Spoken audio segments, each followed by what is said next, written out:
नमस्कार दोस्तों, आज हम बात करेंगे निर्जला एकादशी के बारे में। प्रत्येक माह की एकादशी तिथि जगत के पालनकर्ता भगवान विष्णु की पूजा का दिन होता है। मान्यता है कि इस तिथि को व्रत रखकर विधि विधान से पूजा अर्चना करने से भगवान विष्णु सुख समृद्धि का आशीर्वाद देते हैं। ज्येष्ठ माह के शुक्ल पक्ष की एकादशी को निर्जला एकादशी कहते हैं। निर्जला एकादशी को एकादशी व्रतों में विशेष माना जाता है।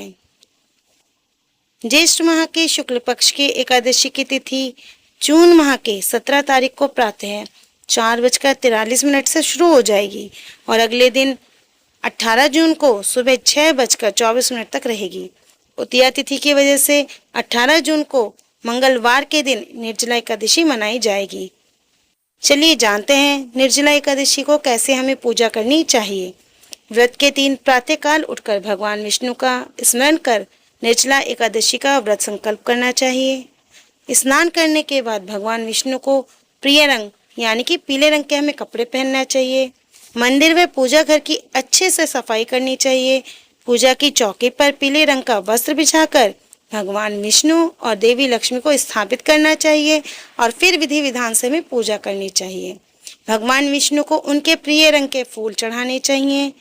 इसके बाद फल, चंदन, हल्दी, अक्षत चढ़ाना चाहिए और खीर का भोग लगाना चाहिए।